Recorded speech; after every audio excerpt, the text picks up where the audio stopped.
Hello everyone, আজকে বানাবো চিড়ের পোলাও। চিড়ের পোলাও বানানোর জন্য পরিমাণ মতো চিড়ে নিয়েছি। চিড়েটাকে ভালো মতন করে ধুয়ে একটি থালার মধ্যে জল ঝরাতে দিয়েছি।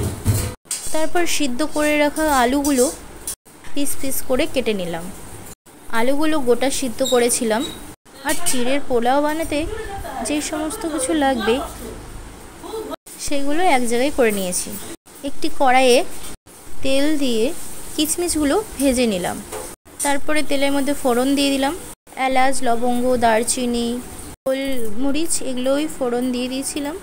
তারপরে পেঁয়াজ দিয়ে ভেজে নিলাম। পেঁয়াজটা ভাজা ভাজা হয়ে আসলে এর মধ্যে দিয়ে দেবো লঙ্কা দিয়ে দিয়েছিলাম। তারপরে ভালো মতন করে পেঁয়াজটাকে ভেজে তেজপাতা দিয়ে দিলাম।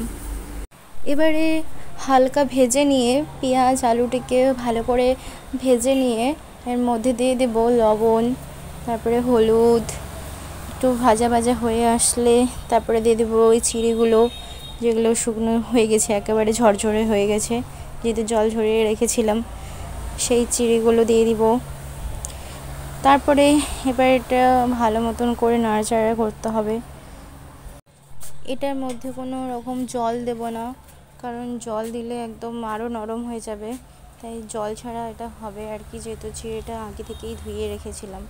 তো তারপরে কিশমিশ, বাদাম এসবও দিয়ে দিলাম। তারপরে চিনি দেব মিষ্টির জন্য। হালকা ওপর থেকে একটু ঘি ছড়িয়ে দেব। ঘি ছড়িয়ে নাড়াচাড়া করে রান্না করে নেব। রান্নাটি হয়ে আসলেই নামিয়ে নিয়ে সার্ভ করে দেব। এই চিড়ের পোলাওটি খেতে খুবই ভালো লাগে। তোমরাও একবার বাড়িতে এইভাবে ট্রাই করে দেখিও। আর ভালো লাগলে লাইক অ্যান্ড সাবস্ক্রাইব করে দিও চ্যানেলটিকে। Thank you.